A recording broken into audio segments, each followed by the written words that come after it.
পাকিস্তানের বেলুচিস্তানের বোলান জেলায় পেশোরগামী একটি যাত্রীবাহী ট্রেনে সশস্ত্র হামলা চালিয়েছে বন্দুকধারীরা। মঙ্গলবার হামলার পর প্রাদেশিক সরকারের জরুরি ব্যবস্থা গ্রহণের নির্দেশ দিয়েছেন।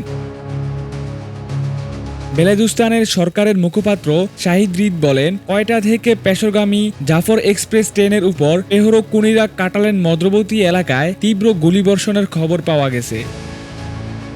রেলওয়ের কন্ট্রোলার মোহাম্মদ কাশিফ বলেছেন, ট্রেনটির 9টি বগিতে প্রায় 500 জন যাত্রী ছিলেন। সশস্ত্র হামলাকারীরা ট্রেনটিকে টানেল নাম্বার 8-এ থামিয়ে দিয়েছেন। যাত্রী ও রেল কর্মীদের সাথে যোগাযোগের চেষ্টা চলছে। ট্রেনটির পাহাড় বেষ্টিত এলাকায় একটি টানেলে আটকা পড়েছে। এলাকাটি পার্বত্য হওয়ায় সেখানে সন্ত্রাসীদের জন্য আশ্রয় নেওয়া এবং হামলার পরিকল্পনা করা সহজ। এই পরিস্থিতিতে রেল বিভাগ ঘটনাস্থলে উদ্ধারের জন্য আরও ট্রেন পাঠিয়েছে। হামলার ব্যাপকতা এবং এটি সন্ত্রাসী কার্যক্রম কিনা সেটিও খতিয়ে দেখছেন কর্তৃপক্ষ।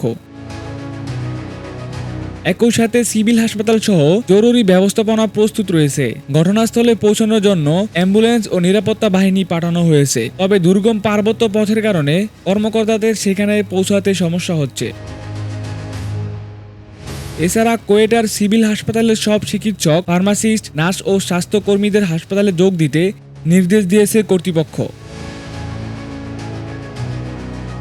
এদিকে নিরীহ যাত্রীদের উপর হামলা চালানো বর্বরদের জন্য কোনো ছাড় নেই বলে জানিয়েছেন পাকিস্তানের স্বরাষ্ট্রমন্ত্রী মহসিন নকভি। জনগণকেও গুজবে কান না দেওয়ার আহ্বান জানানো হয়েছে। মাহিন ইসলাম পাবেল, নিউজ ত্রিপল আই।